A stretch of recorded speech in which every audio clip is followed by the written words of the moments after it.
Ikhwan yang saya cintai karena Allah, para akhwat yang dicintai oleh suaminya masing-masing, alhamdulillah tentunya kita bersyukur kepada Allah atas nikmat yang Allah berikan kepada kita begitu sangat banyaknya. Allah itu sempurna di dalam nama, sempurna dalam sifat, sempurna dalam perbuatan, sempurna di dalam syariat. Dan di antara kesempurnaan Allah, Allah itu maha baik kepada setiap makhluknya. Saking baiknya Allah kepada kita, Allah terus memberikan kenikmatan walaupun kita tidak pandai membalas setiap kenikmatan dengan ketaatan. Banyak di antara kita diberikan kenikmatan pagi, siangnya sudah berbuat dosa. Banyak di antara kita diberikan kenikmatan sore, malamnya sudah bermaksiat. Tapi itu tidak pernah menjadi alasan bagi Allah untuk menghentikan laju nikmatnya yang Ia tetapkan pada kehidupan kita. Udara segar masih kita nikmati, pandangan yang bersih tetap kita lihat di antara di sekeliling kita, minuman segar tetap membasahi kerongkongan kita walaupun kita tidak pandai membalas setiap kenikmatan dengan ketaatan. Dan itu menunjukkan kepada kita Allah itu maha baik. Orang yang beruntung adalah orang yang telah mengenal Allah dan beriman kepadanya. Karena apabila kita semakin menggantungkan hidup kita kepada Allah, maka semakin kita akan meminimalisir penyesalan dan kekecewaan pada kehidupan. Makanya orang yang paling besar kecewanya itu bukan orang miskin ataupun kaya, tapi orang yang paling besar kecewanya itu adalah orang yang banyak bergantung kepada manusia dan meninggalkan harapan yang harusnya dia berikan kepada Allah. Makanya inilah yang menjadikan kita bersyukur. Pada kesempatan ini Allah memudahkan kita untuk datang pada majelis ilmu. Karena sesungguhnya orang yang datang pada majelis ilmu berarti dia sedang direncanakan oleh Allah untuk dimudahkan perjalanan dia menuju kepada surga. Karena surga itu identik dengan ilmu sebagaimana ikan identik dengan air. Muslim itu setidaknya ada dua. Ada muslim yang cinta pada ilmu, ada muslim yang tidak cinta sama ilmu. Dan kita beruntung kalau kita menjadi muslim yang hatinya dijadikan cinta kepada ilmu. Dan kita bersyukur atas seluruh nikmat yang Allah berikan kepada kita semacam itu. Kepada Allah kita bersyukur, kepada Allah kita bersabar. Bukan bahagia yang menjadikan kita bersyukur, tetapi bersyukurlah, pasti kita dibahagiakan oleh Allah. Makanya kalau ada manusia, ustadz tidak ustadz kok dia tidak bahagia, kaya ataupun tidak kaya kok dia tidak bahagia, berarti simple, penyebabnya itu cuma satu, karena dia kurang bersyukur kepada Allah. Semoga yang kumpul di sini termasuk mereka yang senantiasa kalau dilapangkan dia bersyukur, kalau disempitkan maka dia bersabar. Dan orang mukmin adalah orang yang tidak pernah kehabisan alasan untuk bersyukur kepada Allah. Alhamdulillah pada kesempatan hari ini akhirnya saya menginjakkan kaki kembali di Masjid Al-Aqsa di Klaten. Masjid yang membuat saya susah untuk menghapuskan memori keindahan masjid ini. Terakhir kali saya datang ke sini mengadakan pengajian habis Isya. Saat itu anak saya masih 4 atau 5 kalau nggak salah. Lalu kemudian sekarang saya datang kembali tetapi anak saya sudah 6. Mungkin habis dari sini istri saya hamil lagi. Dan anak saya insya Allah 7. Karena memang saya merencanakan 12 dan baru separuh perjalanan. Jadi tolong doakan saya semoga anak saya 12, amin insya Allah. Dan ingat yang mengaminkan berarti akan diaminkan oleh malaikat dengan doa yang sama. Jadi nanti kalau istri antum hamil lagi jangan kaget, loh dik kamu kok akhirnya subur banget ya. Iya, saya mengaminkan doanya Ustadz Umar. Suaminya langsung penasaran, ngomong-ngomong berapa yang kamu aminkan? 12. Nah itu berarti harus siap mendapatkan apa yang sudah diaminkan. Dan alhamdulillah, dan alhamdulillah pada kesempatan ini juga saya mendapati kalau di Klaten alhamdulillah tidak banyak mendapatkan musibah. Alhamdulillah saya termasuk orang yang mendapatkan musibah ketika kemarin sekitar Jakarta, Bekasi, Tangerang ada musibah banjir. Saya termasuk orang yang kurang lebih mendapatkan di sekitar saya. Tapi alhamdulillah saya tidak menggugat gubernur DKI karena saya warga Jawa Barat. Tapi kita pahamlah, Yang namanya pesan di balik satu musibah itu bukan sibuk menghujat, tetapi sibuk memberi arti. Musibah yang mengingatkan kita kepada Allah itu jauh lebih baik daripada kenikmatan yang sering membuat kita lupa kepada Allah Subhanahu wa Ta'ala. Dan semoga kita insya Allah termasuk orang-orang yang diberikan oleh Allah di dalam kebaikan. Kita pada kesempatan hari ini akan berbicara tentang masalah lambungmu akhiratmu. Sebelum kita bicara itu, tentunya saya menyampaikan ribuan terima kasih kepada pengurus Masjid Al-Aqsa yang telah luar biasa menyediakan tempat ini, dan jajaran seluruh panitia yang tidak mampu kita sebutkan satu persatu. Semoga pada panggung-panggung kebaikan selalu kita bertemu, dan semoga panggung-panggung itu nanti akan menjadi saksi atas seluruh perbuatan yang telah kita lakukan ketika kita menyiarkan agama Allah di atas muka bumi ini. Sekarang mari kita bicara. Kita akan bicara tentang masalah lambungmu akhiratmu. Mungkin kita banyak mulai berpikir, apa sih yang dimaksudkan lambungmu akhiratmu? Saya tidak berbicara tentang masalah JSR, juru sehat Rasulullah, itu Ustadz Zaidul Akbar, korma dengan tempe mentahnya, ya kan? Yang saya belum bisa mengamalkan. Tapi saya bicara tentang masalah lambungmu akhiratmu adalah berbicara tentang masalah bagaimana seorang mukmin ketika dia melihat urusan dunia pada kehidupannya. Karena urusan yang tidak pernah bisa kita lepaskan pada kehidupan kita itu adalah urusan harta, urusan dunia. Sadar atau tidak sadar, kalau sudah berbicara tentang urusan dunia dan urusan materi serta urusan finansial, kita bicara tentang persoalan yang besar, yaitu berkaitan tentang urusan akhirat kita. Dan akhirat itu cuma dua nasibnya, satu yaitu adalah surga, yang kedua itu adalah neraka. Dan urusan lambung kita ketika terisi dari makanan apapun profesi yang telah kita gali dan telah kita dapatkan pada kehidupan, maka impactnya dari setiap profesi ketika akhirnya kita menyuapkan makanan kepada mulut kita, hati-hati. Suapan demi suapan yang membentuk kita, bukan hanya membentuk fisik kita, tapi setiap suapan dari rezeki yang kita peroleh, dari finansial yang kita dapatkan, ketika kita suapkan kepada diri kita dan kita suapkan kepada keluarga kita, itu impactnya bukan hanya pada kehidupan di dunia, tetapi dalam kehidupan di akhirat. Setan itu ngerti betul bagaimana kehidupan manusia itu sangat tergantung pada proses rezeki. Makanya tidak ada perkara yang paling diinginkan oleh setan, kecuali setan itu menginginkan yang pertama kali ketika merusak manusia itu setelah kesyirikan, yaitu merusak manusia dari proses makanannya. Dan jangan kita anggap bahwasanya setan dengan para wali-walinya dari kalangan jin dan kalangan manusia, kecuali tidak ada obsesi yang paling besar mereka miliki kecuali merusak kita. Dan apa yang mereka rusak dari kehidupan kita kalau kita beriman kepada Allah, kalau kita gagal dirusak dalam masalah akidah dan tauhid, maka yang dirusak dalam kehidupan kita kalau kita beriman itu masalah makanan kita. Karena masalah makanan ini masalah impactnya besar, yang akan berakibat besar dalam kehidupan kita di neraka. Itu salah satunya diakibatkan ketika kita tidak memperhatikan urusan makanan dan urusan profesi. Makanya kalau kita perhatikan Iblis itu pertama kali ketika menggoda Adam itu tidak digoda dengan zina. Iblis itu ketika menggoda Adam tidak digoda untuk melakukan tindakan kesyirikan, karena tahu Adam itu tidak bisa digoda dengan kesyirikan. Tapi akhirnya ketika iblis itu punya celah untuk menggoda Adam, yang pada saat itu bapak kita berada di surga, yang dilakukan oleh iblis pertama kali menggoda Adam itu dari unsur makanan. Bagaimana dia memberikan nasihat buruk kepada Adam untuk memakan buah yang diharamkan oleh Allah. Ketika Nabi Adam tergiur dengan buah itu, dengan iming-iming akan mendapatkan umur yang panjang, padahal dia sudah didaulat dengan umur yang panjang, digigitlah buah yang diharamkan oleh Allah. Dari satu gigitan itulah akhirnya Nabi Adam itu dikeluarkan dari surga. Dan itu masalah makanan.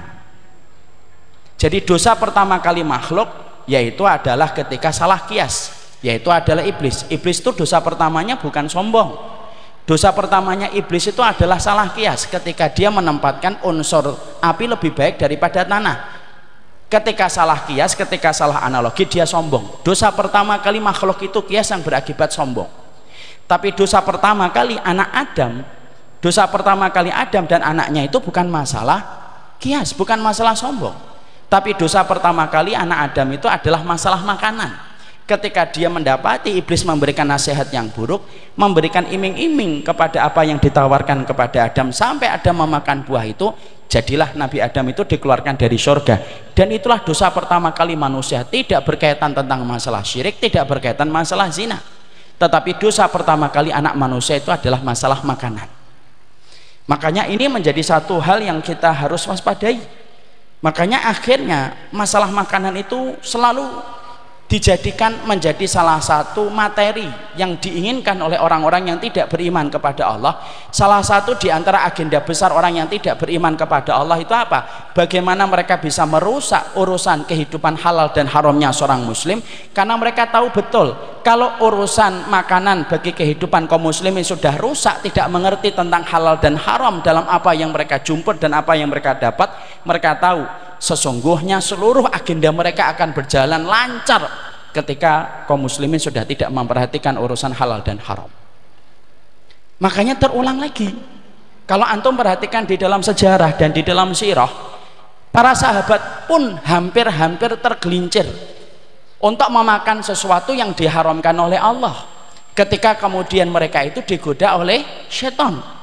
Jadi ketika Allah menurunkan ayat yang mengharamkan khamr, yang mengharamkan bangkai, antum tahu orang-orang musyrikun ketika mereka itu mendapati bahwasanya para sahabat itu mengharamkan bangkai, maka mereka itu langsung kasak kusuk.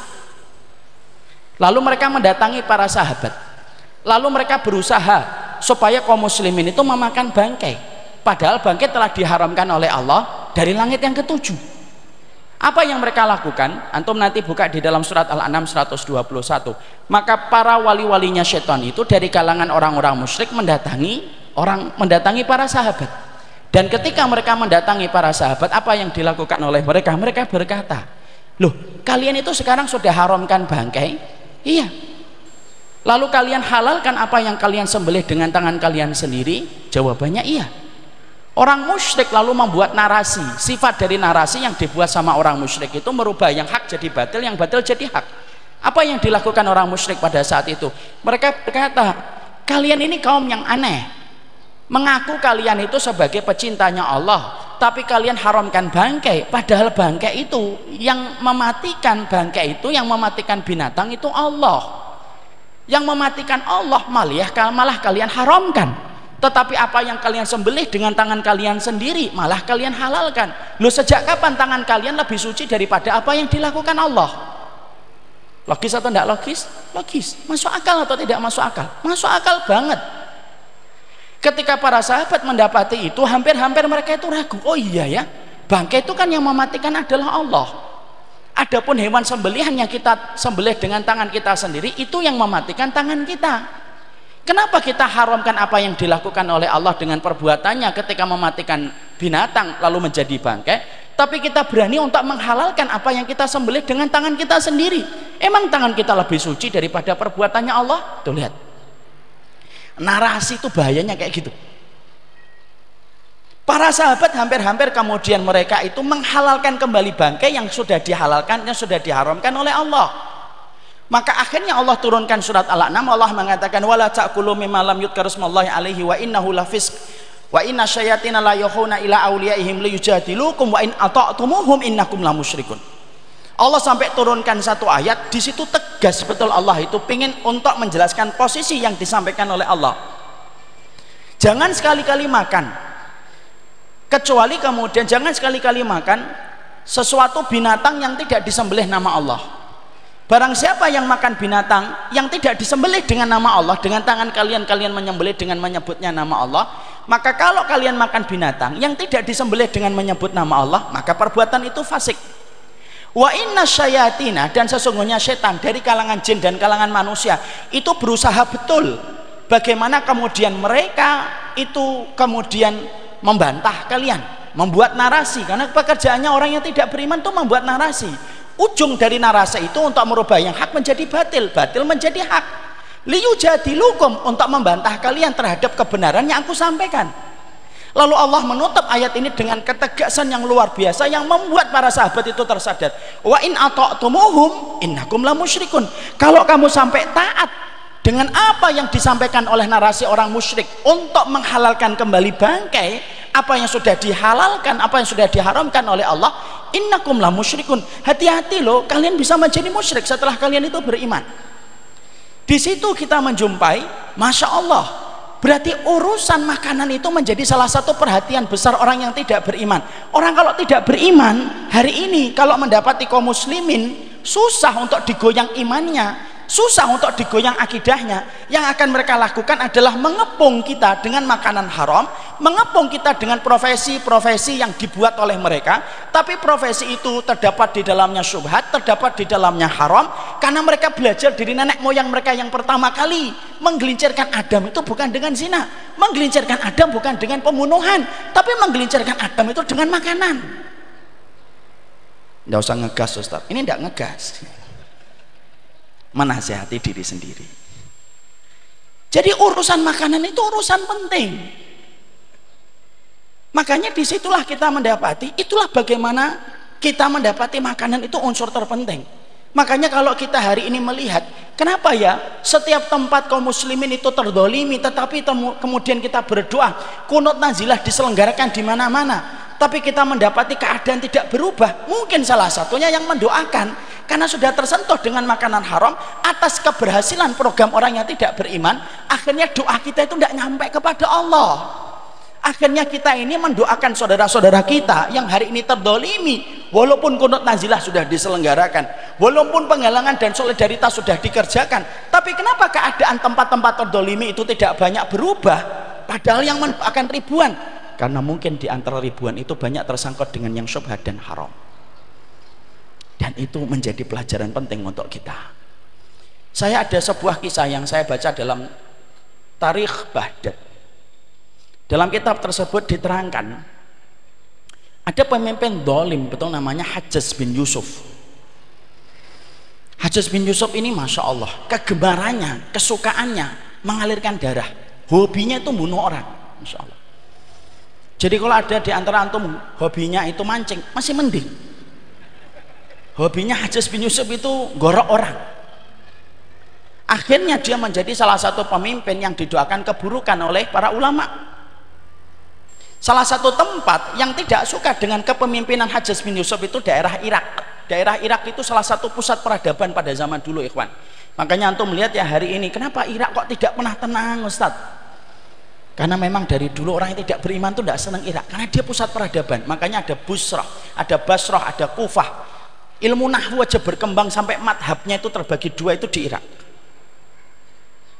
Lah di Baghdad itu terkenal sama orang-orang yang dulu itu beriman. Maka kemudian Hajjaj bin Yusuf itu mengepalai salah satunya wilayah Baghdad. Ketika beliau mengepalai kekuasaan Baghdad, ada yang unik dalam pemerintahan di Baghdad. Apa yang unik dalam pemerintahan di Baghdad itu?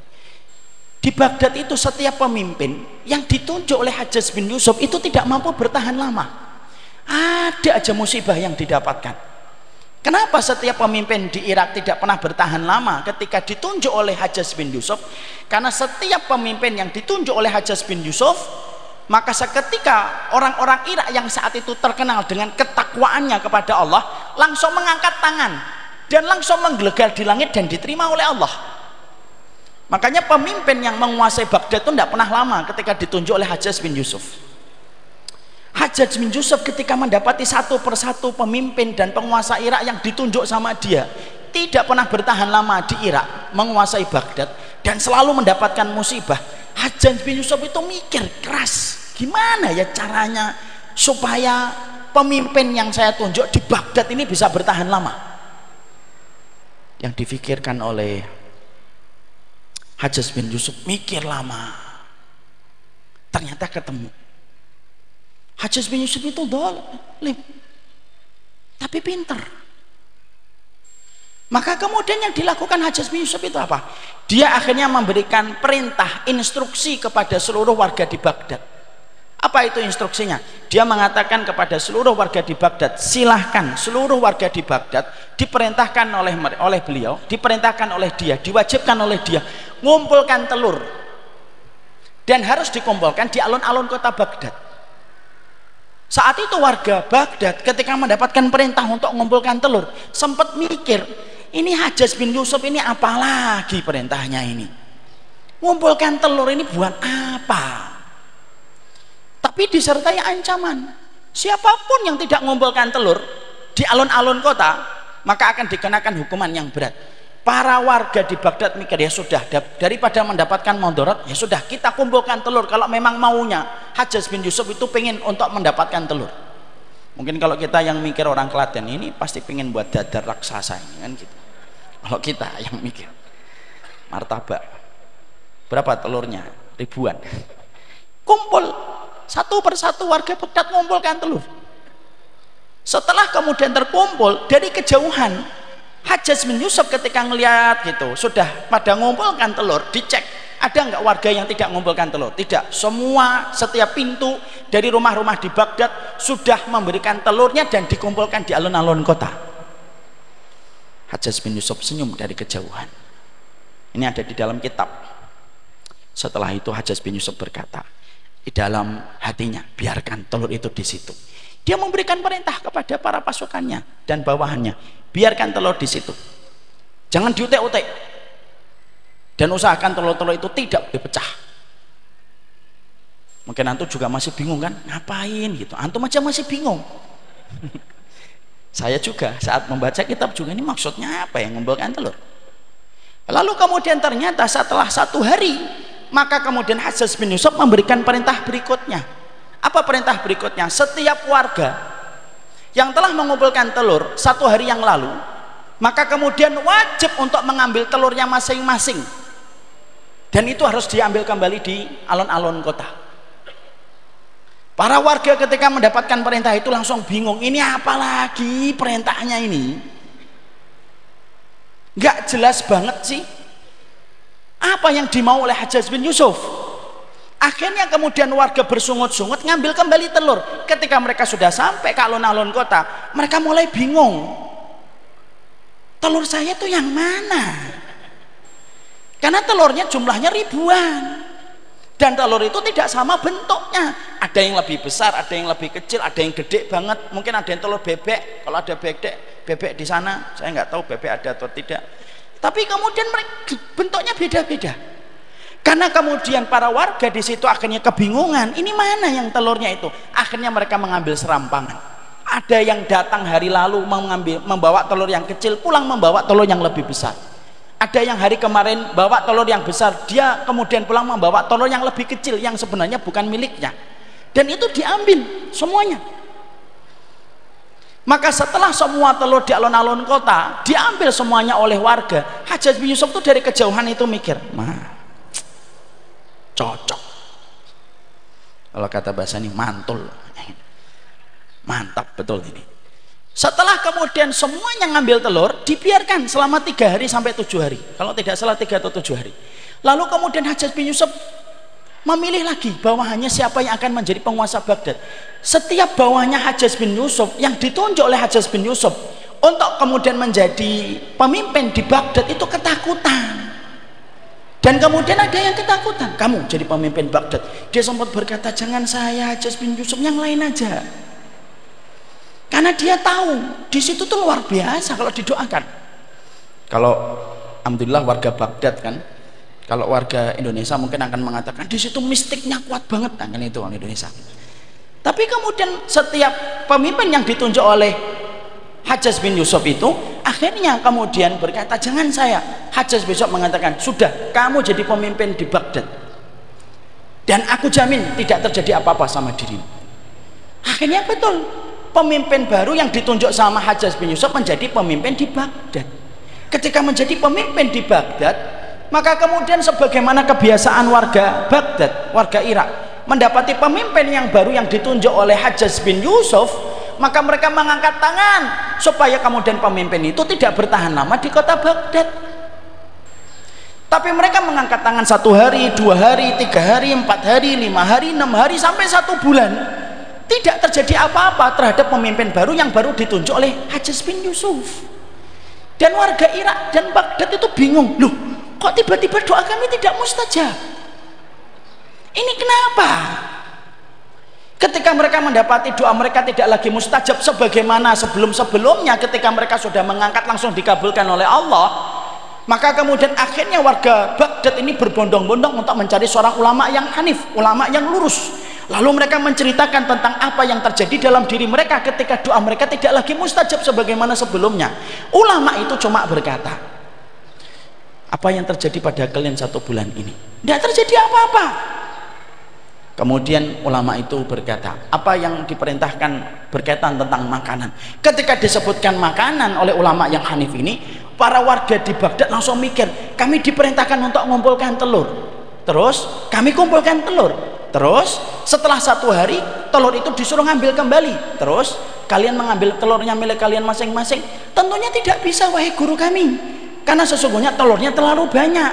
Akhirnya kemudian kami mengambil telur secara sembarangan. Yang terpenting kita bawa telur lagi ke rumah. Ulama itu berkata, sudah ketemu jawabannya. Telur yang berbeda yang kalian bawa ketika ukurannya tidak sama dengan telur yang kalian bawa hari sebelumnya, itulah yang dinamakan telur syubhat. Telur itu sudah kalian makan. Yang syubhat itulah yang akhirnya menjadikan pintu langit tertutup untuk kalian dengan apa yang baru saja kalian makan ketika makan telur yang syubhat, ketika itu bukan sesuai dengan telur yang kalian miliki. Masya Allah. Kalau kita bayangkan telur ukurannya beda itu berapa sih? Tapi detail kalau sudah di hadapan Allah. Jadi akhirnya dari rangkaian itu kita akhirnya paham, oh ternyata masalah makanan itu bukan masalah ringan, tapi masalah makanan itu menjadi masalah yang besar pada kehidupan kita. Makanya ketika kita memahami tentang ini, akhirnya kita mulai mengerti. Orang kalau sudah menetapkan perjalanan dia menuju kepada ke akhirat dan tidak ada tempat yang dia inginkan kecuali adalah surga, tidak ada perkara yang paling penting dan tidak ada perkara paling pokok yang harus kemudian dia harus perhatikan kecuali adalah faktor makanannya dan profesinya. Makanya akhirnya saya baru paham, kenapa ya orang-orang yang tidak beriman itu bernafsu betul supaya barang kita tersentuh dengan yang haram. Kenapa orang yang tidak beriman itu bernafsu betul supaya barang-barang yang ada di sekitar kita itu diselipi dengan barang-barang yang najis atau barang yang haram? Karena mereka belajar dari sejarah.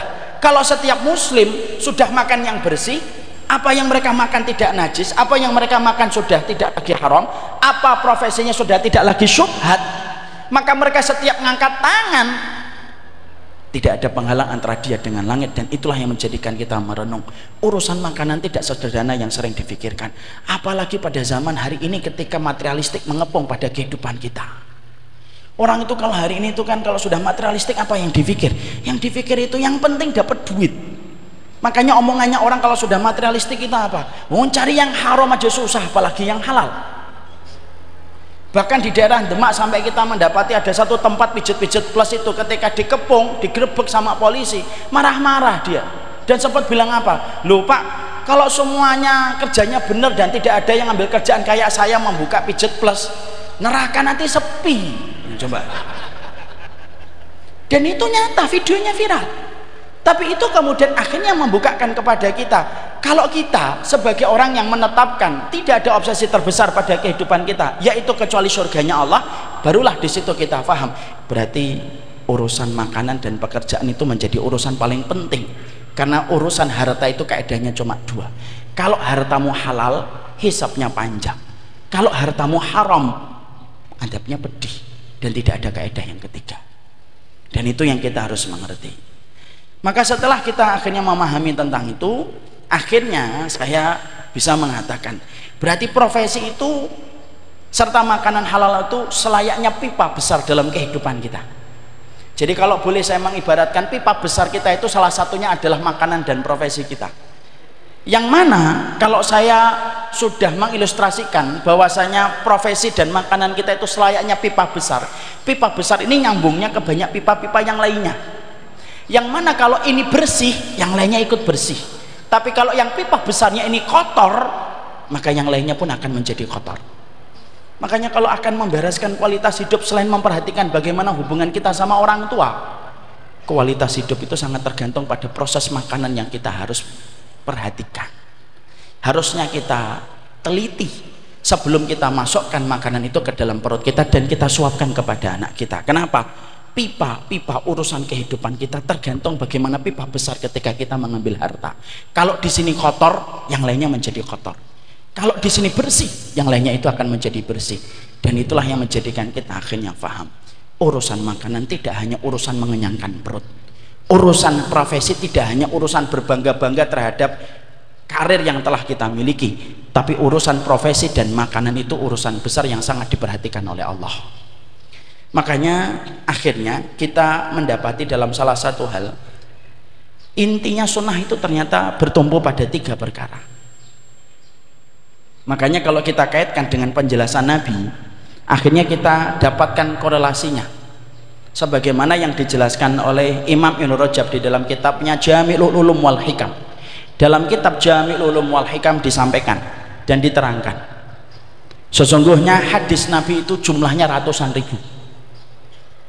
Kalau boleh kita mengambil sebagaimana yang dihafalkan oleh Imam Ahmad. Imam Ahmad itu hafal 1 juta hadis. Bedalah dengan Bapak sedikit. Kalau Bapak mungkin 1 hadis. Innamal a'malu binniyat. Itu pun tidak bisa meneruskan. Tidak apa-apalah. Daripada tidak sama sekali. Maka Imam Ahmad itu hafal 1 juta hadis. Kalau kita mengacu kepada hadis yang dihafalkan oleh Imam Ahmad 1 juta hadis, kita boleh bertanya, intinya dari setiap hadis yang pernah disampaikan oleh Rasulullah yang kita mengacu kepada hadis yang dihafalkan oleh Imam Ahmad yang jumlahnya itu 1 juta hadis, intinya itu hadis apa aja sih? Karena kita ingin tahu intinya, kita ingin paham intisarinya.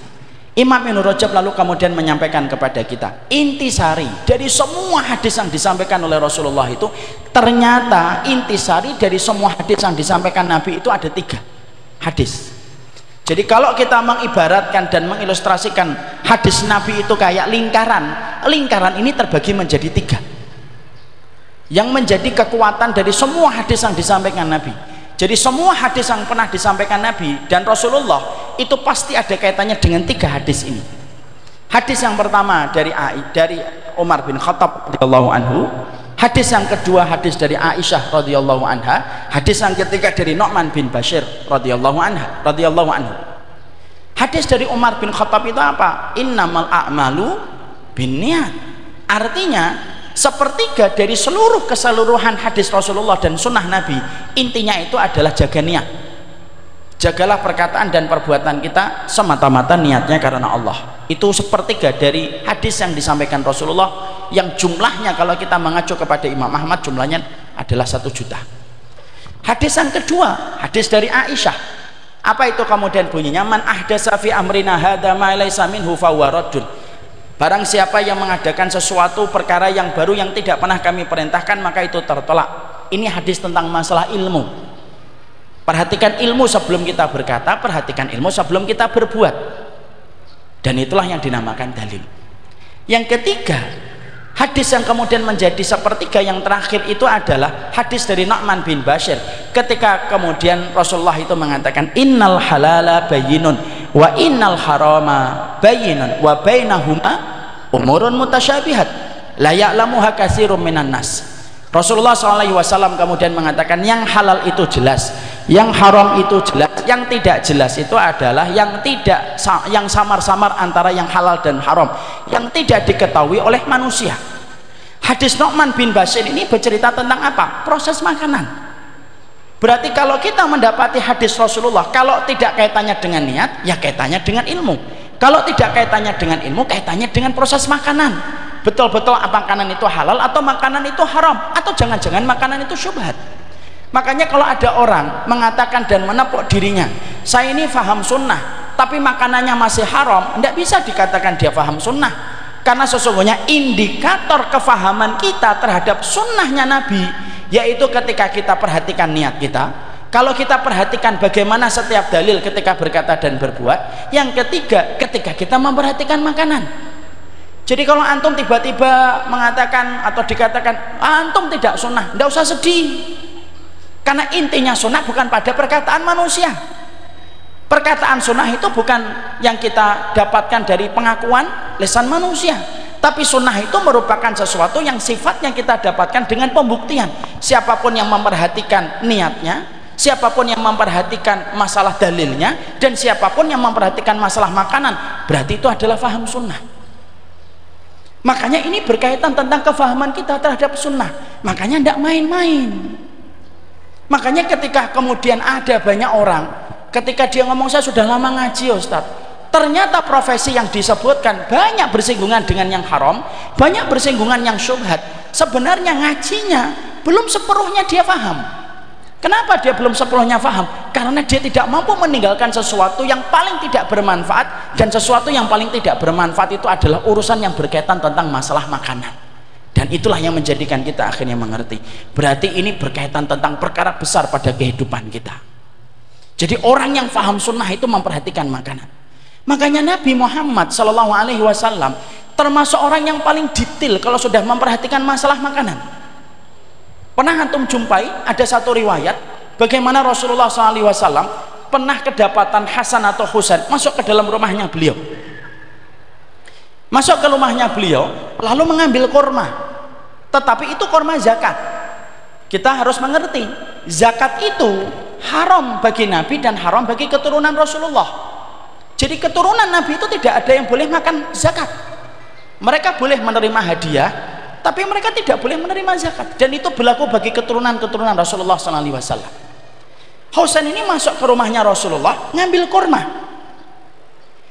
Tetapi dari kurma zakat, diambil dimakan. Ketika Rasulullah baru sadar, loh ternyata Husain itu masuk ke dalam rumahnya, Husain cucu yang beliau cintai makan kurma dari kurma yang didapatkan dari kurma zakat. Rasulullah itu langsung mukul-mukul kemudian Husain ini semacam ini, dirogok-rogok sama Rasulullah, dipukul-pukul pelan-pelan oleh Rasulullah itu, dan sampai akhirnya keluar kurma tersebut. Antum kalau fikir ikhwan, Rasulullah itu paling sayang sama cucunya, ya atau tidak? Rasulullah pernah sujud lama ikhwan, sujud yang lama betul, sampai para sahabat itu mikir ini kok tumben lama betul ya, jangan-jangan wahyu turun. Sampai ada seorang sahabat Abdullah bin Mas'ud itu mengkonfirmasi apakah Nabi sudah dari sujud ataukah tidak, sampai dia berdiri dari sujudnya. Ketika melihat Rasulullah masih sujud, sujud lagi dia.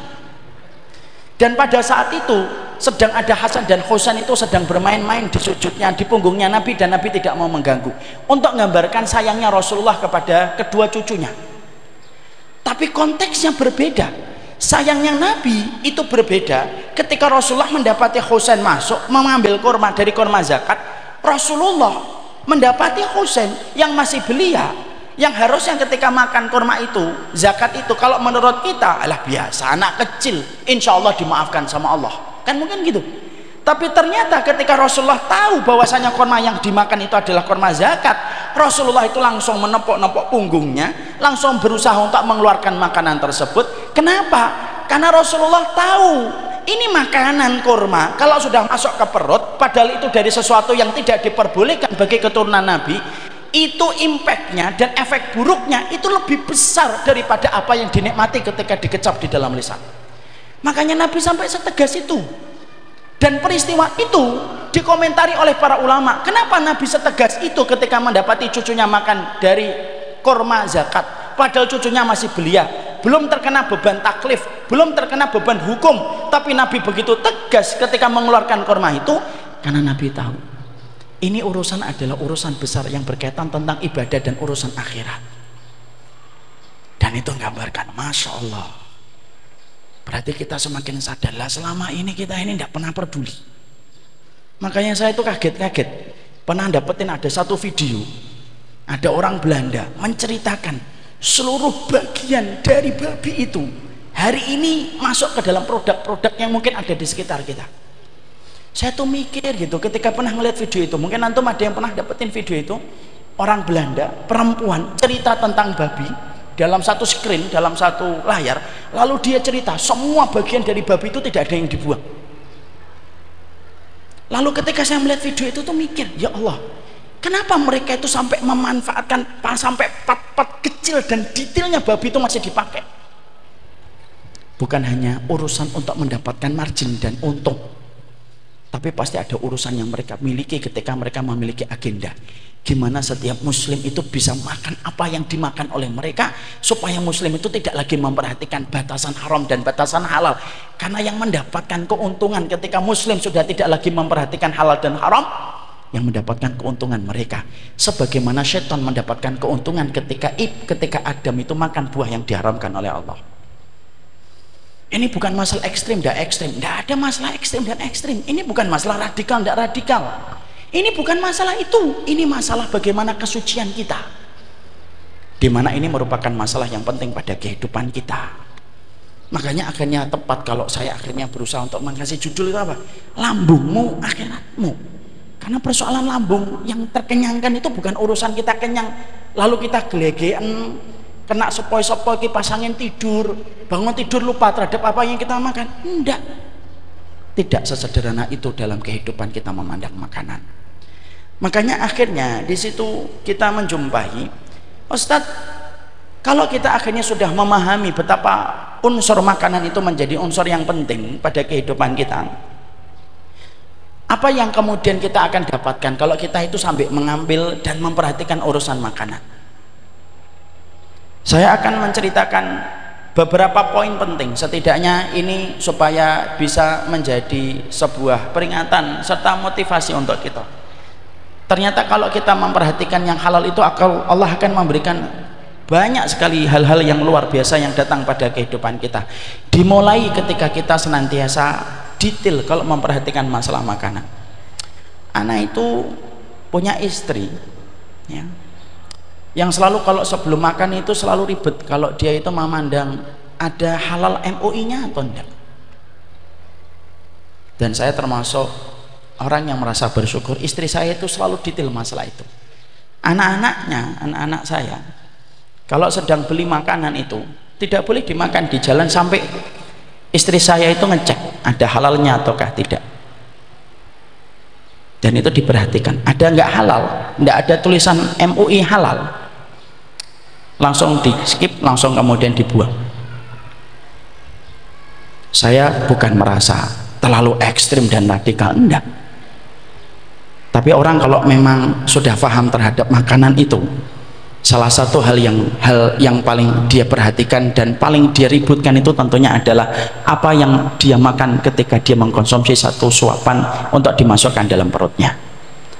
Makanya saya juga kenal seorang ustadz. Ustadz ini selalu memperhatikan bukan hanya makanannya tapi sampai bahan-bahannya. Bahan-bahannya dia perhatikan, ini bahannya ada babinya atau enggak, sampai pengurusan kayak sikat. Dan ini saya mungkin masih kurang dibandingkan beliau, sampai urusan-urusan kayak sikat. Ketika kemudian dia membeli makanan pakai sikat apa, diperhatikan sama dia, karena disitulah kita paham kebaikan dan keburukan kita itu dimulai tepat ketika kita memperhatikan masalah detail apa yang kita makan dan apa yang kita peroleh pada kehidupan kita. Makanya akhirnya ada beberapa hal yang kemudian kita dapatkan. Orang-orang yang kemudian akhirnya ketika memperhatikan makanan-makanan yang halal dan kemudian mereka selalu memperhatikan profesi-profesi dalam kehidupan mereka, maka Allah itu akan memberikan 4 bayaran cash kepada mereka yang Allah tidak pernah berikan kecuali kepada mereka yang senantiasa menjaga makanannya. Apa itu 4 perkara kontan dan cash yang Allah berikan kepada mereka yang senantiasa menjaga profesinya dan makanannya? Yang pertama, Allah itu akan menjadikan surga lebih dekat kepada mereka yang selalu memakan sesuatu yang halal. Karena sesungguhnya urusan hisab akan menjadi lebih ringan kalau profesi kita, kalau pekerjaan kita itu pekerjaan dan profesi yang diridhoi oleh Allah Subhanahu wa taala. Maaf ya ikhwan, kita kalau sampai mengambil profesi yang haram, harta yang haram, mungkin kita mendapatkan angka deret, tapi mungkin kita tidak akan pernah mendapatkan kecukupan. Jangan kita pernah mengira bahwa yang haram itu akan mencukupkan kita. Salah, ini kaidah salah. Karena kita melihat secara instan, saya kalau ngambil dengan cara riba nanti saya dapatnya begini, kalau saya bekerja di sini saya dapatnya begini. Maaf, kalau harta itu bukan hartamu, ketika harta itu haram dan itu bukan hartamu, tapi kamu mengambilnya dengan yang haram, maka sesungguhnya berapapun yang kamu dapatkan itu akan dibuka oleh Allah, pintu keluarnya lebih besar daripada yang kita dapatkan. Antum sering dengar gak kisah orang apabila dia hijrah, salah satunya hijrah dari profesi yang haram, selalu ada benang merah. Kalau saya mendengarkan kisah itu entah di Bandung, entah di Semarang, entah di Jakarta, rata-rata orang kalau hijrah profesi, benang merahnya itu selalu saya kaitkan satu. Apa itu? Mereka selalu berkata, dulu itu memang banyak Ustadz, dulu memang dapatnya banyak, tapi tidak tahu ya, nggak pernah jadi apa-apa. Itu yang menjadikan kita memahami orang selama ini, ketika setan itu membuat kita khawatir takut untuk menjadi miskin, akhirnya kita ngambil profesi yang haram, syubhat, lalu kita berusaha untuk menghibur diri kita bahwasanya itu tidak apa-apa. Maka kemudian kita menyangka bahwasanya kita itu nanti akan lebih dekat. Ingat, yang haram tidak pernah menjadikan dekat rezeki, yang halal tidak pernah menjauhkan rezeki. Jadi kalau ada orang kok profesinya yang haram, betul dia seakan-akan dapat 100 juta, betul seakan-akan dia dapat 500 juta, tapi ingat, pintu-pintu yang Allah buat untuk hidupnya itu jauh lebih besar daripada 500 juta yang dia dapat. Makanya akhirnya orang yang kerja di haram itu biasanya tidak pernah bertahan lama. Kenapa? Karena sebenarnya itu bukan harta dia. Dia mengambil dengan cara instan untuk mengambil harta itu, padahal ketika dia mengambil harta itu, kalau itu bukan miliknya, Allah ambil kembali dan mudah bagi Allah. Dan maaf ya, orang kalau kemudian mengambil yang haram, mungkin dia mendapatkan dunia, tapi dia tidak akan mendapatkan rezeki. Dan tolong dibedakan, apa itu bedanya dunia dengan rezeki? Beda. Dunia itu angka deret, rezeki itu bukan angka deret. Allah itu mencela dunia, tapi Allah tidak pernah mencela rezeki. Allah tidak pernah mencela rezeki. Bahkan maaf ya, sampai surga pun Allah identikan surga itu rezeki, karena Allah tidak pernah mencela rezeki. Tapi Allah mencela dunia. Makanya orang ketika dimasukkan oleh Allah ke dalam neraka itu pun masih ditanya sama Allah, wa yauma yu'radul ladzina kafaru 'alan nari adhabtum thayyibatikum fi hayatikumud dunya wastamta'tum biha fal yauma tujzauna adzabal huni bima kuntum tastakbiruna fil ardi. Artinya kurang lebihnya, mana dunia yang dulu kalian banggakan? Allah tetap menghinakan dunia kepada penduduk neraka ketika penduduk neraka itu dengan dunia mereka itu menolak ayat-ayat Allah. Allah itu mencela dunia, tapi Allah tidak pernah mencela rezeki. Nabi Muhammad itu tidak pernah meminta dunia, tapi Rasulullah itu selalu meminta rezeki. Bahkan setiap fajar yang terbit, tidaklah fajar itu terbit kecuali Nabi itu minta rezeki. Makanya ada satu dzikir yang tidak pernah ditinggalkan Nabi kalau habis sholat subuh. Dzikirnya apa yang tidak pernah ditinggalkan Nabi kalau habis sholat subuh? Allahumma inni as'aluka ilman nafi'an warizqan thayyiban. Nabi minta rezeki, tapi Nabi tidak pernah minta dunia. Karena beda ikhwan, orang kalau memiliki pekerjaan yang syubhat, haram, ataupun mengambil yang haram, mungkin dia dapat dunia, tapi yang jelas dia tidak dapat rezeki. Karena rezeki itu jauh lebih lapang, dan rezeki itu sifatnya orang beriman. Allah memberikan kepada mereka yang tidak beriman dunia, tapi Allah memberikan kepada orang yang beriman itu rezeki. Dan rezeki itu bukan angka deret, rezeki itu sesuatu yang membuat kita lapang hatinya. Siapa yang melapangkan hati kita? Allah. Mana dalilnya? Alam nashrah laka sadrak. Bukankah kami yang melapangkan dadamu? Bagaimana Allah melapangkan dada kita? Allah memberikan kelimpahan rezeki kepada kita, walaupun mungkin kita disempitkan masalah dunianya. Orang yang mencapai haram, surganya jauh, akhirnya Allah memberikan kepadanya dunia, tapi dunia itu menyesakkan dada. Berapa banyak orang mendapatkan dunia tapi sesek dadanya? Hubungan dia dengan istrinya jauh, hubungan dia dengan anaknya menjadi jauh, apa yang dia kelola akhirnya menjauhkan dari teman-teman yang setia untuknya. Itu hanya dapat dunia tapi tidak dapat rezeki. Akhirnya berapapun dunia itu tidak pernah mencukupi, karena dunia tidak memiliki sifat mencukupi. Yang bisa mencukupi pada kehidupan kita itu rezeki. Dan rezeki itu, kecukupan itu miliknya Allah, bukan miliknya kita. Dan rezeki itu berbanding lurus dengan sesuatu yang halal, sesuatu proses tawakal. Mana dalilnya Ustadz kalau kecukupan itu miliknya Allah? Kita baca dalam surat At-Talaq, wa may yatawakkal 'alallah fahuwa hasbuh. Barang siapa yang tawakal kepada Allah, maka Allah yang mencukupi. Berarti kemudian kecukupan itu miliknya Allah. Makanya maaf ikhwan, ada orang hidup di Klaten 3 juta cukup, anaknya 5 cukup. Tapi ada orang yang hidup di Klaten, anaknya 10, anak gajinya mungkin 30 juta, anaknya cuma 1, tapi dia tidak cukup. Kenapa? Karena dia cuma diberikan dunia dan tidak diberikan rezeki. 30 juta, tapi istrinya marah-marah ketika membawa uang cuma 30 juta, karena kebutuhan istrinya dijadikan oleh Allah mungkin hampir 25 juta hanya untuk istrinya tok. Ini kebangetan banget istri kayak gini. Contoh, anaknya mungkin kemudian tidak cukup, karena anaknya itu kemudian susah diberitahu kalau membeli barang, kalau tidak branded dan tidak mahal, dia tidak mau pakai barang itu.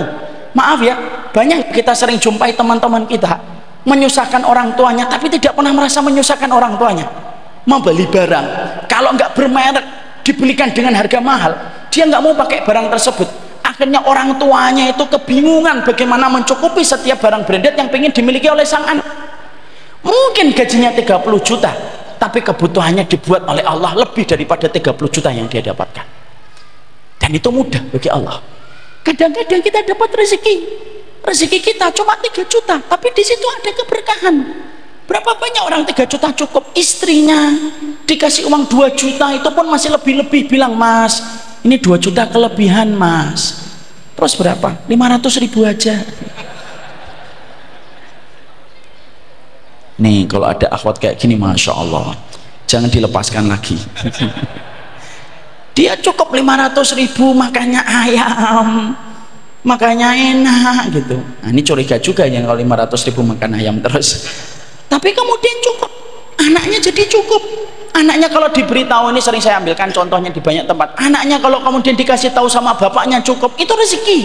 Dia bilang sama anaknya, "Nak, rezeki bapakmu enggak banyak, nggak usah beli mainan ya, nanti kalau ngelewatin toko mainan ngeliatin aja, nggak usah beli ya nak." Dibolak-balikan hatinya sama Allah, "Ya Bi, cukup ya, cukup, nggak apa-apa ngeliat dulu kan, nggak apa-apa, nanti kalau dapat rezeki baru beli ya." Ngelewatin toko mainan, anaknya berdiri ngeliatin, "Warnanya bagus ya Bi." "Ya, sudah selesai nak, sudah Bi, ayo lanjutkan perjalanan, ayo." Itu namanya cukup. Tapi kadang-kadang kan kita dapatkan ada orang tua gajinya 30 juta tapi anaknya Masya Allah, kalau ngelewatin toko mainan, kalau tidak dibelikan 3 item tidak mau pulang. Ketika orang tuanya tidak belikan gulung-gulung, masuk selokan gitu kan, nggak cukup itu. Maka itu kemudian cuma dunia. Makanya maaf ikhwan, orang kalau kemudian ngambil yang halal, surganya dekat dan Allah pasti memberikan rezeki. Allah masih memberikan rezeki. Makanya doanya saya itu, saya tidak pernah minta dunia karena meniru apa yang dilakukan Rasulullah. Saya selalu berkata, "Ya Allah, sederhanakan dunia kami, lapangkanlah rezeki kami." Kenapa?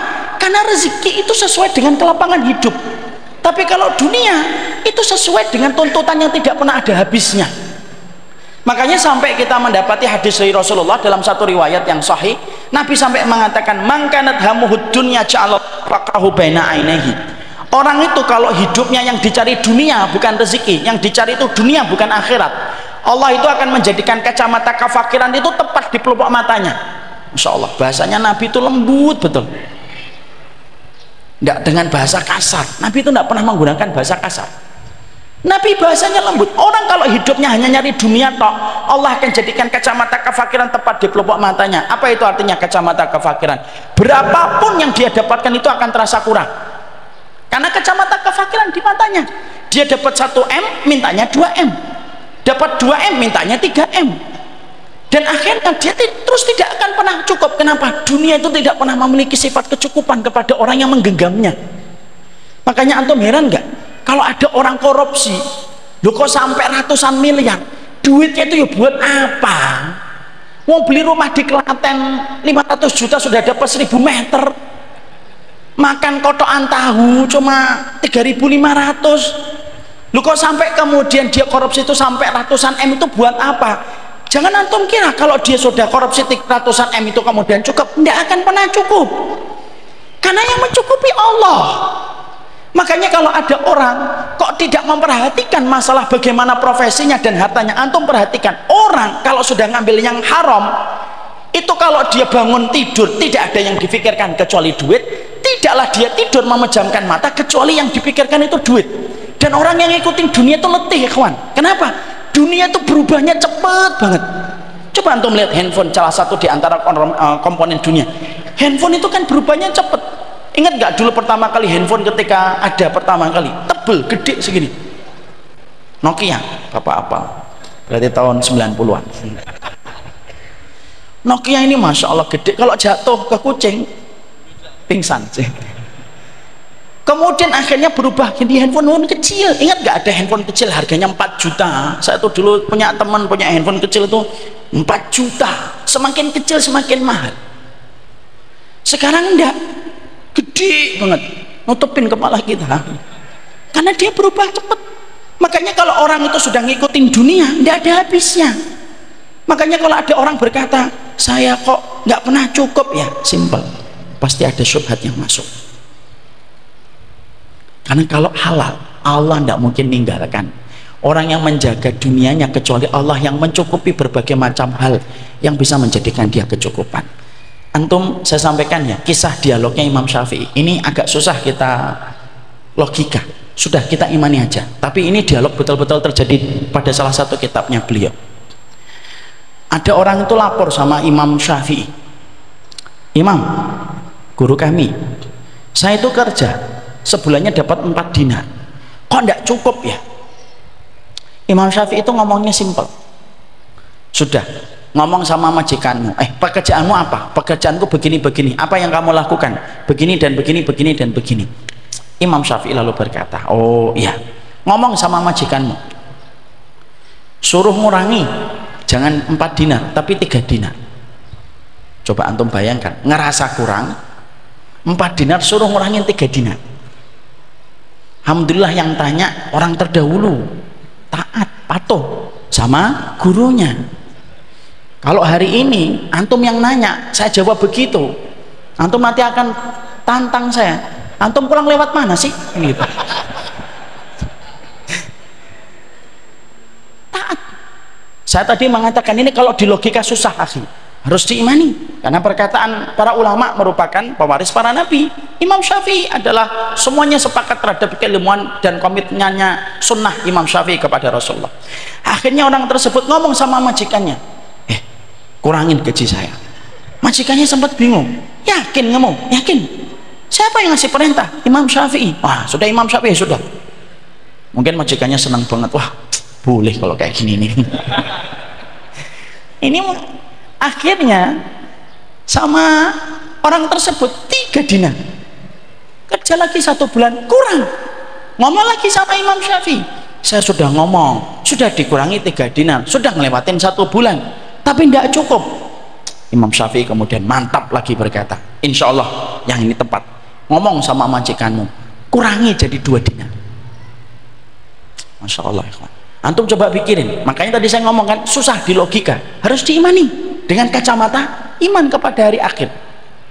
Maka akhirnya dia ngomong lagi sama majikannya, majikan saya, ya Sayyidi, jangan 3 dinar. Berapa? 2 dinar. Yakin kamu? Yakin. 2 dinar? Iya. Siapa yang ngomong? Imam Syafi'i lagi. Ya sudah, kalau Imam Syafi'i yang ngomong, aku kasih 2 dinar. Ketika dikasih 2 dinar, melewatin 1 bulan, berarti sudah 2 bulan. Itu akhirnya ketika dia mendapatkan 2 dinar, datang kepada Imam Syafi'i dan berkata, demi Allah, dalam dialog tersebut, laqad kafaina bidinaroini ya syekhana. Saya tidak tahu gimana jawabannya, tapi setelah saya mendapatkan 2 dinar itu, laqad kafaina, ternyata kebutuhan keluarga kami tercukupi dengan 2 dinar. Susah kan? Saya aja susah. Imam Syafi'i lalu memberikan jawaban. Apa jawaban dari Imam Syafi'i? Aku melihat pekerjaanmu. Setelah aku mendengar pekerjaanmu dan apa yang kamu lakukan, kamu itu tidak layak mendapatkan gaji 4 dinar. Tidak layak. Saat itu aku berpikir, orang dengan pekerjaan yang kamu lakukan itu harusnya antara 3 dinar atau 2 dinar. Maka saya ngomong yang pertama 3 dinar, karena saya masih ragu. Ketika kamu ngomong 3 dinar tidak cukup, akhirnya saya yakin itu 2 dinar. Kenapa? Karena 2 dinar sisa yang kamu dapatkan itu saya khawatir ada kezaliman yang kamu berikan secara tidak langsung kepada majikanmu yang seharusnya kamu tidak layak mendapatkan 2 dinar dengan pekerjaan yang kamu lakukan itu. Ketika kamu membersihkan unsur yang bisa menjadi kezaliman kamu kepada yang membayar kamu bersihkan, maka Allah yang turun tangan, 2 dinar akhirnya cukup bagi dirimu. Di situ kita akhirnya dapetin, itulah kecukupan. Makanya kalau orang sudah makan yang halal, surganya dekat. Dia mendapatkan rezeki, walaupun mungkin dunianya itu biasa. Nanti tidak usah ngomentari teman-temannya ya, ini cuma dunia, tidak rezeki, jangan gitu. Ini untuk diri kita. Jadi di situ akhirnya kita mendapati, itu yang pertama. Yang kedua, orang kalau memperhatikan makanan halalnya, profesinya, yang kedua itu doanya terdengar. Makanya kita dapetin ikhwan, ada seorang sahabat, saya berdiri agak pegel, ada seorang sahabat yang bernama Sa'ad bin Abi Waqqas.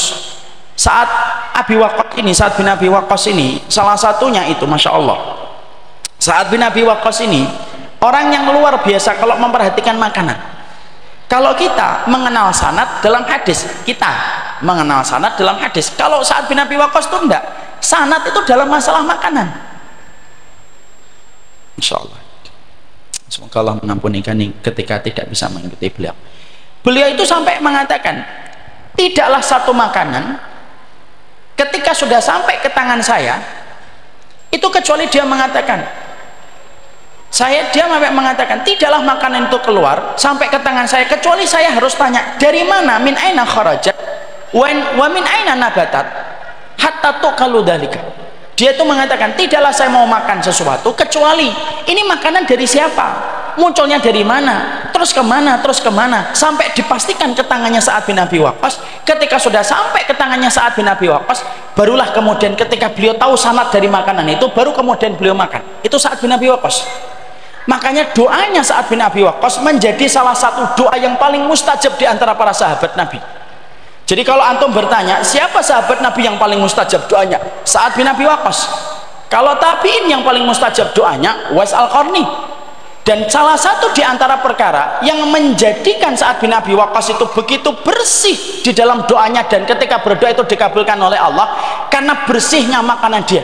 Makanya Nabi ketika memberikan nasihat kepada Sa'ad bin Abi Waqqas, atib mat'amaka wa masyrabaka, wahai Sa'ad, perhatikan makananmu dan perhatikan minumanmu. Makanya akhirnya doanya Sa'ad bin Abi Waqqas itu mustajab, ikhwan. Makanya rumahnya Sa'ad bin Abi Waqqas itu ramai, orang itu datang ke rumahnya antri karena ingin didoakan Sa'ad bin Abi Waqqas. Mungkin kalau Sa'ad bin Abi Waqqas masih hidup, mungkin antum ngantri di rumahnya dan tidak ada yang di sini karena minta didoakan. Itu Sa'ad bin Abi Waqqas bersih betul ketika menjaga makanan. Antum sampai akhirnya, ikhwan, saya ceritakan bagaimana para sahabat pun mengakui bagaimana doanya Sa'ad bin Abi Waqqas. Itu pernah terjadi, ada seorang budak tersingkap auratnya. Budak itu ketika tersingkap auratnya tidak sengaja, qadarullah, tersapa dengan angin. Saat itu yang menjadi khalifah itu Umar bin Khattab radhiyallahu anhu. Maka pada zaman pemerintahan khalifah dulu, kalau ada orang sengaja memperlihatkan aurat itu dipukul, hukumnya begitu. Budak ini tersingkap auratnya, ketahuan sama Umar. Umar tidak tahu kalau budak itu tersingkap karena angin. Umar menyangka budak ini tersingkap karena dia sengaja menyingkapkan auratnya. Diambil itu pemukul, dihampiri budak tersebut, mau dipukul sama Umar bin Khattab. Sa'ad bin Abi Waqqas melihat kejadian itu berkata, menghampiri Umar, Umar, khalifah. Ini artinya boleh memperingatkan pemimpin kalau salah. Ini dalilnya salah satunya. Jangan dipukul. Loh, dia auratnya tersingkap. Betul. Tapi tersingkapnya bukan sengaja. Tersingkap auratnya karena angin. Jangan dipukul. Enggak, kata Umar bin Khattab, tetap saya akan pukul karena dia telah memperlihatkan aurat. Antum tahu apa yang dikatakan Sa'ad bin Abi Waqqas? Sa'ad bin Abi Waqqas berkata, apakah saya harus mengangkat tangan saya, wahai Umar bin Khattab? Setelah mendengar kata mengangkat tangan berdoa, Umar bin Khattab mengatakan, jangan diangkat tangannya, jangan. Nih tongkatnya, pukul saya aja, tapi jangan diangkat tangan. Umar bin Khattab pun mengakui doanya Sa'ad bin Abi Waqqas. Pernah ada kisah yang lainnya, menggambarkan betapa doanya Sa'ad bin Abi Waqqas itu sangat mustajab adalah ada orang menunggang kuda mencela Ali bin Abi Thalib pada zaman-zaman fitnah. Dicela Ali bin Abi Thalib begini. Dan maaf, Sa'ad bin Abi Waqqas ketika terjadi fitnah antara Muawiyah dengan Ali, Sa'ad bin Abi Waqqas itu mengambil sikap untuk tidak memihak Ali dan tidak memihak Muawiyah. Dia sikapnya tawakuf. Ketika ada orang mencela Ali karena dia berpihak kepada Muawiyah, dia mencela Ali. Maka kemudian akhirnya Sa'ad bin Abi Waqqas itu menasihati, jangan cela Ali, saya tahu keluarganya Rasulullah dan Ali ini adalah orang terbaik, orang yang pernah mendapatkan ridhonya Allah, jangan kamu cela. Tapi orang tersebut tetap mencela Ali dan tidak mendengarkan penjelasan Sa'ad bin Abi Waqqas. Dan antum tahu, setelah dia tidak mendengarkan peringatan dari Sa'ad bin Abi Waqqas dan tetap mencela Ali, salah satu ahlul baitnya Rasulullah, maka Sa'ad bin Abi Waqqas itu mengangkat tangan belum turun, Allah sudah kabulkan. Tiba-tiba kuda orang tersebut menjadi liar, terlemparlah orang tersebut dari kudanya, jatuh terbentur dengan batu dan tewas seketika. Makanya sampai saat itu akhirnya ketakutan kalau sudah mengangkat tangan karena saking mustajabnya. Makanya Sa'ad bin Abi Waqqas itu pernah difitnah, sholatnya tidak becus, jadi pemimpin tidak bagus oleh seseorang yang bernama Qatadah. Salah milih musuh, yang dipilih musuhnya Sa'ad bin Abi Waqqas. Lalu ketika Sa'ad bin Abi Waqqas itu ditanya, kemudian dia mendengar siapa yang memfitnah saya, disebutkan nama Qatadah, dan dia tahu bahwasanya ini terus kemudian memfitnah dia. Apa yang dilakukan Sa'ad? Ngangkat tangan, lalu dia berdoa, ya Allah, kalau yang memfitnah saya ini disebabkan karena ingin mendapatkan kedudukan di mata manusia, berikan kepadanya 3 hukuman. Orang yang terdolimi itu boleh bales selama yang setimpal. Maka Sa'ad bin Abi Waqqas berdoa, ya timpakanlah kepadanya 3 perkara. 1, panjangkan umurnya. 2, miskinkan terus. 3, kasih dia fitnah sebelum dia meninggal dunia. Dan tahu antum, doa itu dipanjatkan dan dikabulkan oleh Allah. Kalau bahasa sinetron itu ketika doa itu mau jedian, kilat menyambar-nyambar. Dan antum tahu orang yang memfitnah Sa'ad bin Abi Waqqas, Sa'ad bin Abi Waqqas itu akhirnya yang memfitnahnya dipanjangkan umurnya. Umurnya sampai 90 tahun lebih. Ubannya, alisnya sampai nyambung kepada kumisnya dan beruban. Miskin terus, nggak punya rumah, tunawisma. Dan yang ketiga, sukanya menggoda perempuan di depan pasar, sampai ditanya, kamu itu sudah tua, mendekati mati, tapi kenapa kamu suka menggoda perempuan di depan pasar? Dia berkata, ini karena kedoliman saya ketika pernah mendolimi Sa'ad bin Abi Waqqas, dan dia mendoakan saya dan doanya semuanya dikabulkan oleh Allah. Itu Sa'ad bin Abi Waqqas. Makanya doa itu tergantung bagaimana makanan kita. Makanya tadi saya kaitkan dengan peristiwa Hajjaj bin Yusuf. Kita ini kan berapa sering mendoakan Al-Aqsa, Baitul Maqdis, tapi kenapa keadaan itu kadang-kadang malah memburuk padahal doa sudah kita panjatkan? Kita mungkin doanya yang banyak tidak mustajab, tak terkecuali para ustadznya. Dan ini evaluasi kita. Yang ketiga, kalau kita membersihkan makanan kita, anak kita dijadikan oleh Allah itu taat. Ketaatan anak itu salah satu fondasinya adalah ketika kita membersihkan makanan. Ini kisah dari salah banyak, tapi saya akan sampaikan salah satu kisah bahwasanya makanan yang syubhat itu bisa mengganggu pertumbuhan anak kita dalam kebaikan. Antum kenal Imam Al-Haramain, Imamul Haramain, salah satu di antara ulama terkenal dalam madhab Syafi'i itu namanya Imamul Haramain. Kalau antum punya Kifayatul Akhyar, antum akan sering menjumpai Imamul Haramain, qala Imamul Haramain, qala Imamul Haramain. Imamul Haramain itu pintar.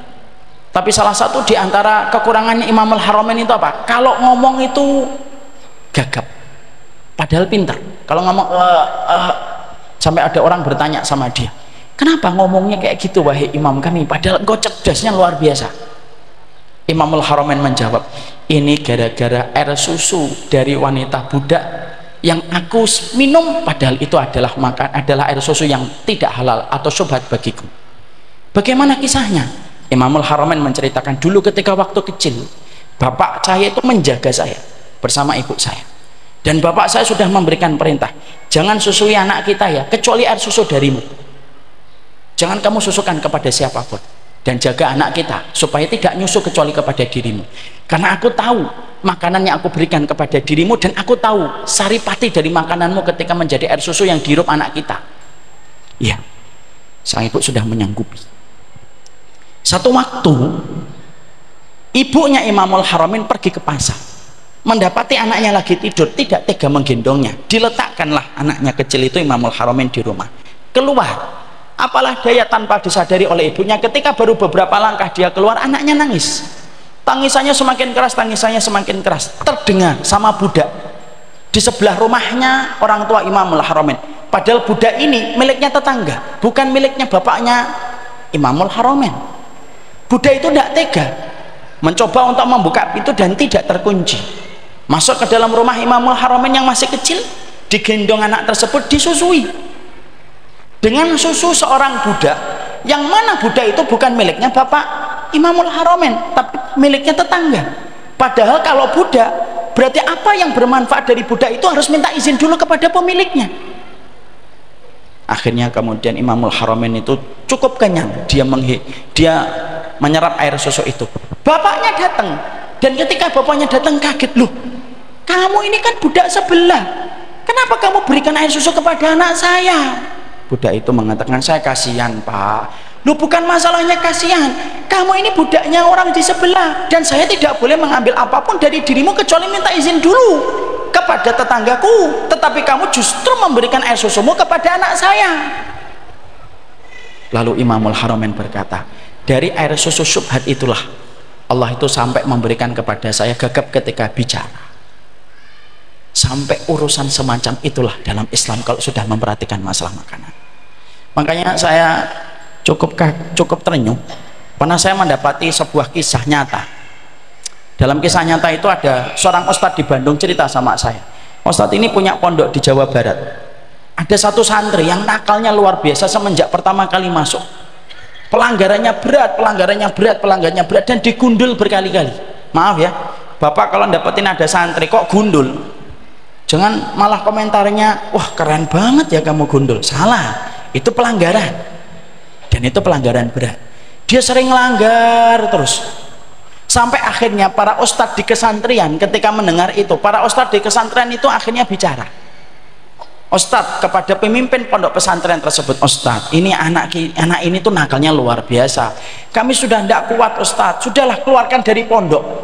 Kalau nggak dikeluarkan anak ini dari pondok, kami ustadz ini yang mati muda kalau ngerawat dia, dan kemudian dalam kondisi yang susah dikendalikan dan dibimbing. Pemimpin pondok pesantren ini teman saya, beliau akhirnya sepakat untuk dikeluarkan, tapi beliau tidak tega kalau kemudian ngontaknya itu lewat telepon kepada orang tuanya. Akhirnya beliau mendatangi ke Bandung, ke rumah orang tua wali santri tersebut. Datang ke rumah tersebut, bapaknya menyambutnya dengan perasaan senang, gegap gempita, senang luar biasa, karena memang dia sayang sama anaknya yang di pondok dan berharap banyak. Dia menaruh harapan banyak kepada anaknya. Lalu kemudian sang ustadz berkata, Pak maaf nih, saya bukannya memutuskan harapan bapak, tapi para ustadz di pondok sudah tidak kuat karena pelanggarannya sudah lebih dari 3 kali dan pelanggaran berat. Berubah muka wali santri itu. Lalu wali santri itu dari bapak tersebut berkata, Ustadz apa tidak bisa dikompromikan, diusahakan lagi supaya anak kami tetap bisa belajar di pondok. Biarlah saya yang rusak Ustadz, tapi jangan anak saya. Maaf Pak, tidak bisa.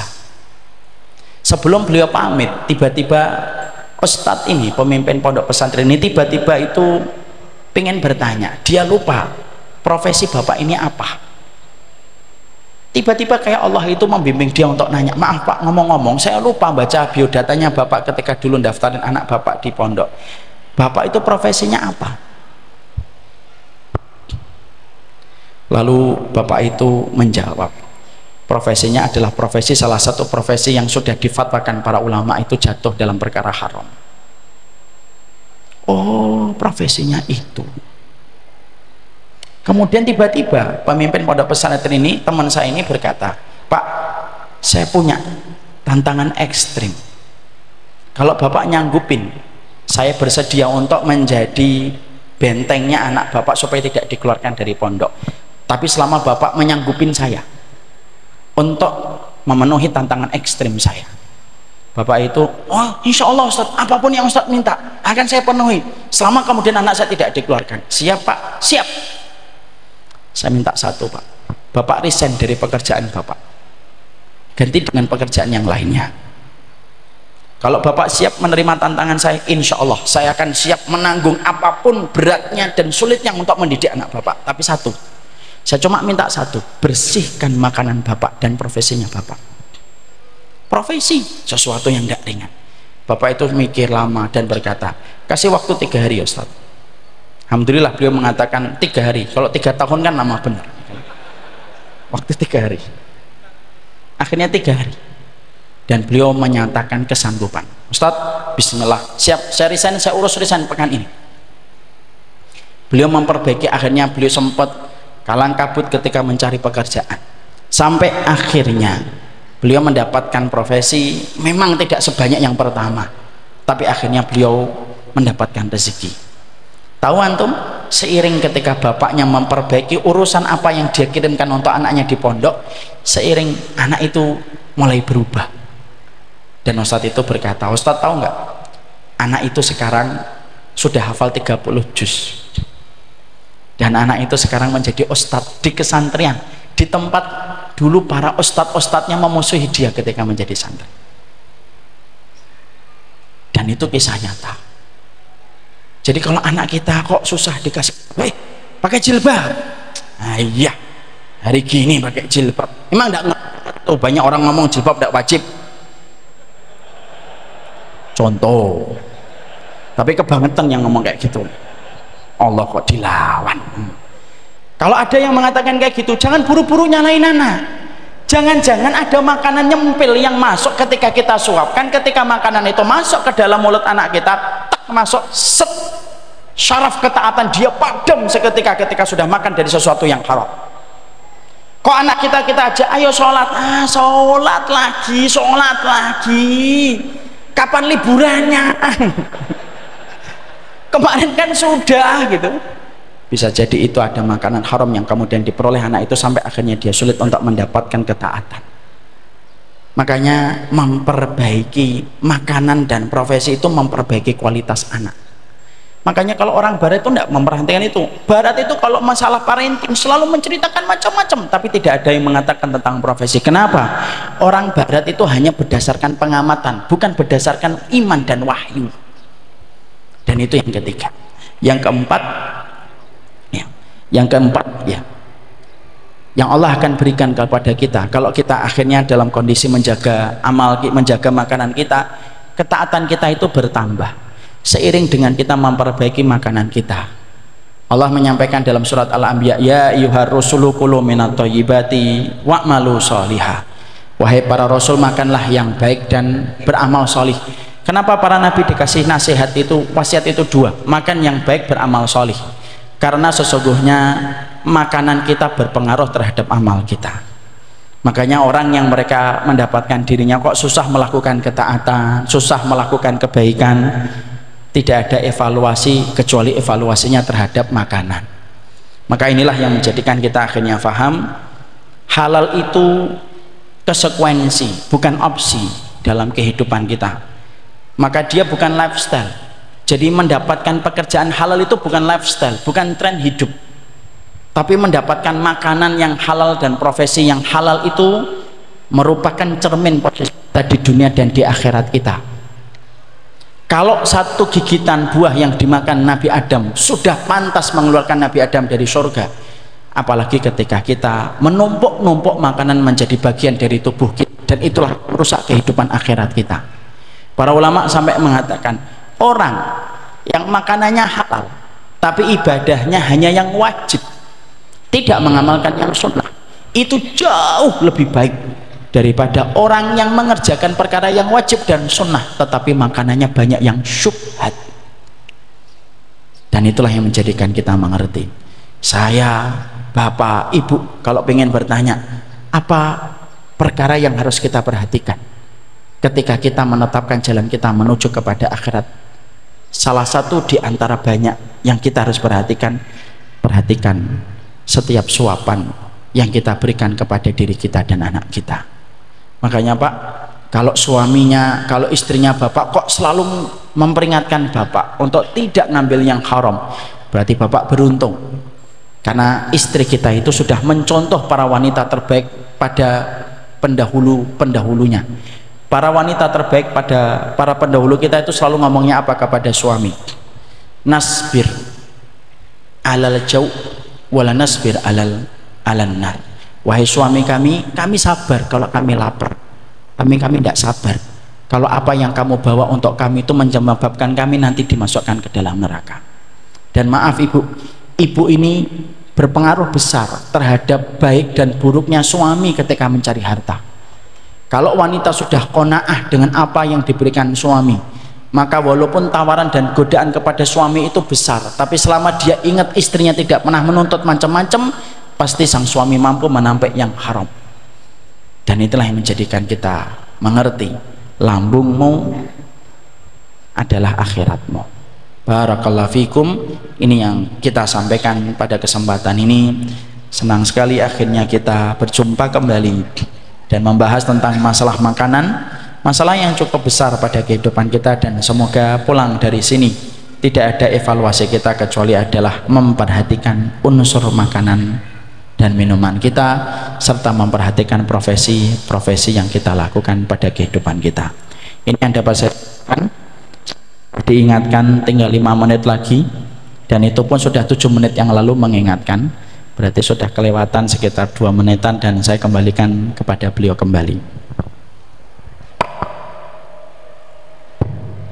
Jazakumullah khairan kepada Ustadz Marmita, nasihat yang luar biasa, tausiah yang dimana memang kadang masih banyak yang ini Ustadz, mengambil yang subhat itu kadang-kadang masih banyak. Salah satu contoh kalau kondisi seperti ini Ustadz, seseorang yang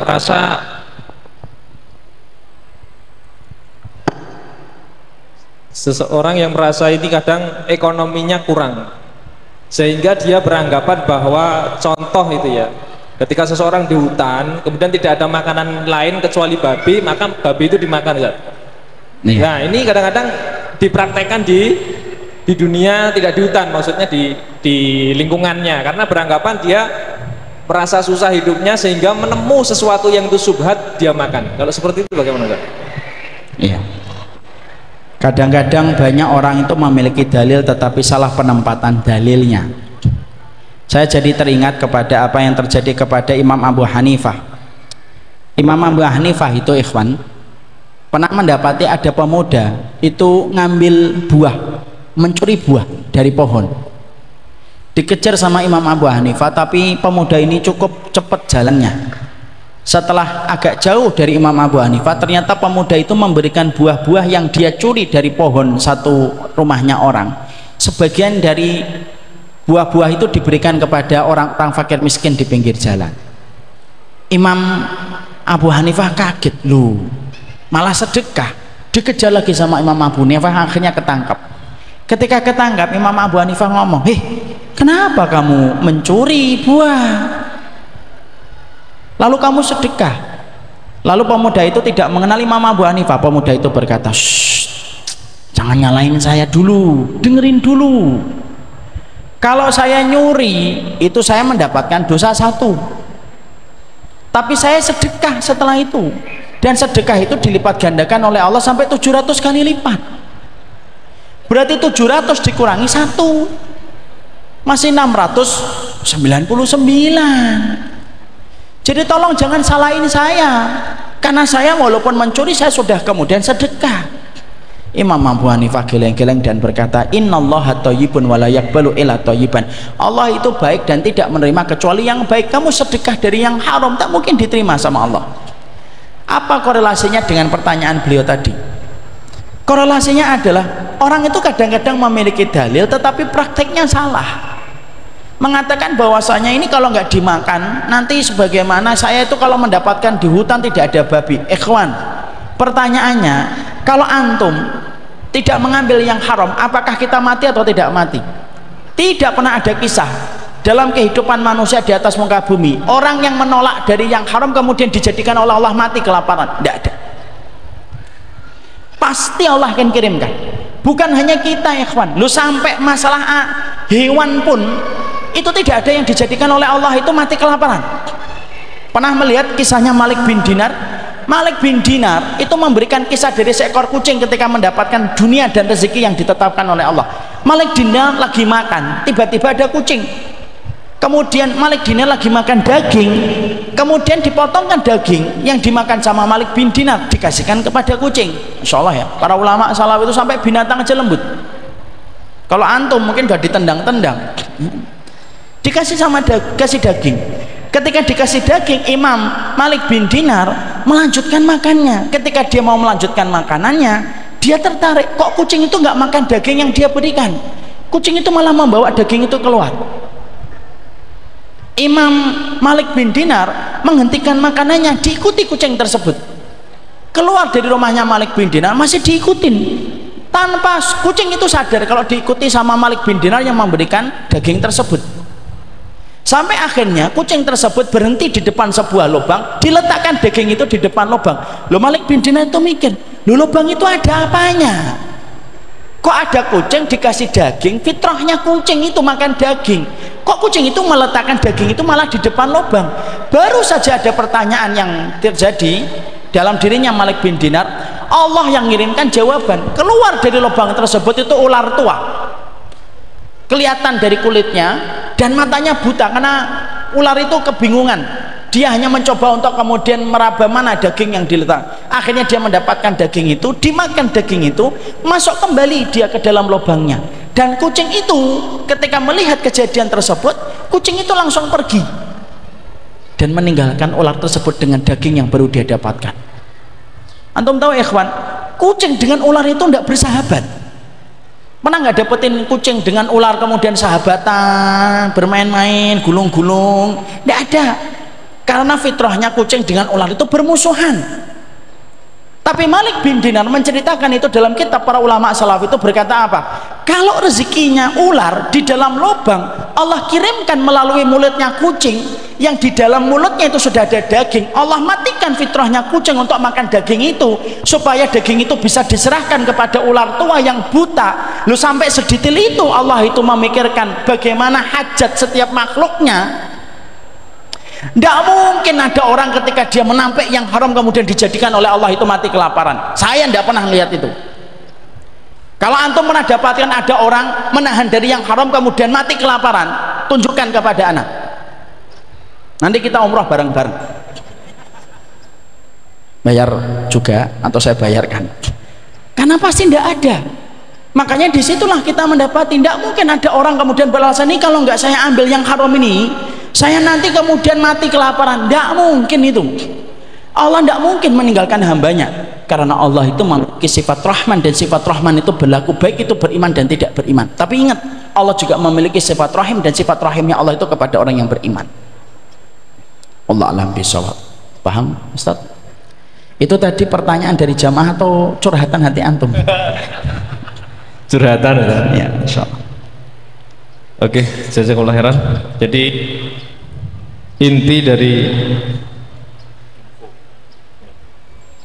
inti dari apa yang beliau sampaikan tadi adalah satu, ketika sesuatu yang masuk di dalam perut kita itu halal, ya baik, maka surgamu dekat.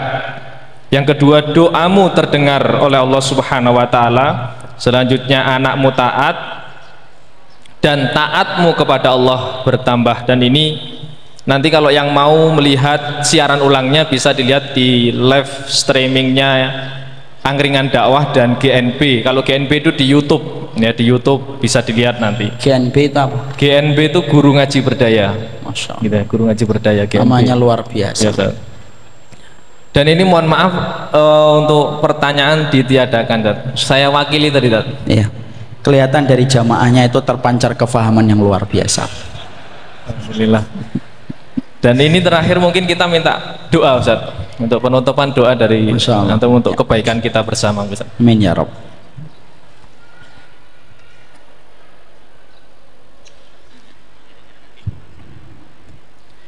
Allahumma inna nas'aluka bi annana asyhadu an la ilaha illa anta al-ahadus samad alladzi lam yalid wa lam yulad wa lam yakul lahu kufuwan ahad.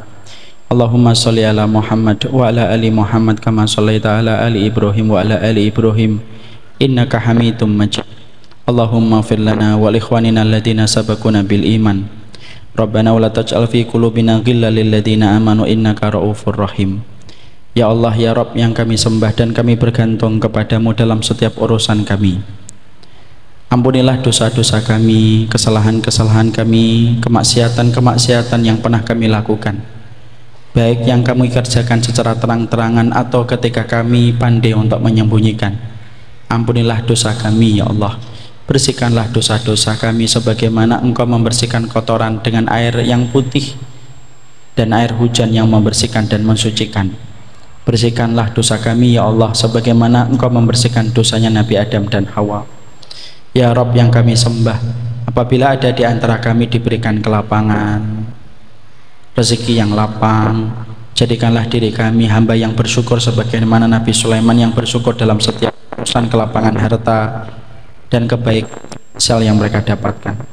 Ya Allah, ada di antara kami diberikan sakit, ya Allah jadikanlah hati kami sabar sebagaimana Nabi Ayub ketika mendapatkan sakit yang berat yang Allah tidak turunkan sebelumnya dan tidak dikenal oleh kaumnya, tapi dengan izin-Mu Engkau menyembuhkan Ayub dan tidak meninggalkan bekas sedikit pun dalam penyakit yang Engkau berikan. Ya Allah, ya Rabbana, ya Mujibas Sa'ilin, jadikanlah kami menjadi orang yang senantiasa mampu memantaskan diri kami untuk mengikuti Rasulullah Sallallahu Alaihi Wasallam. Ampunilah dosa-dosa kami, angkatlah semua perkara berat dalam kehidupan kami dan lapangkanlah hidup kami. Ya Allah, ampunilah dosa orang tua kami, berikanlah pengganti air susu yang kami peroleh, keringat yang kami dapatkan dengan kebaikan surga yang mengalir di bawahnya sungai-sungai yang berisi dengan kenikmatan.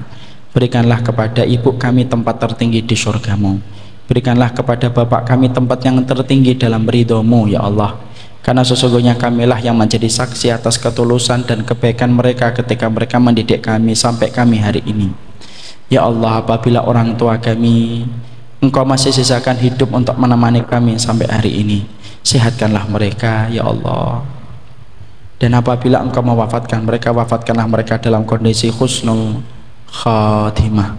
Dan apabila orang tua kami sudah meninggal dunia ya Allah, maka haramkanlah kulit mereka dari api neraka sebagaimana kulit mereka yang telah menyentuh kami selama puluhan tahun, menjadikan kami mendapatkan kebaikan pada kehidupan ini.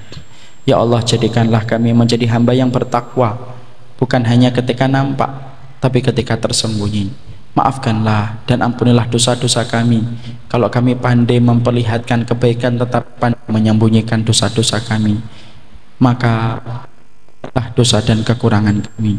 Jadikanlah kami orang yang selalu mendapatkan hidayah, mendapatkan petunjuk, ilmu yang menjadikan kami selalu mengikuti Rasulullah, ilmu yang menjadikan kami saling bersaudara, ilmu yang menjadikan kami saling dekat antara satu dengan yang lainnya.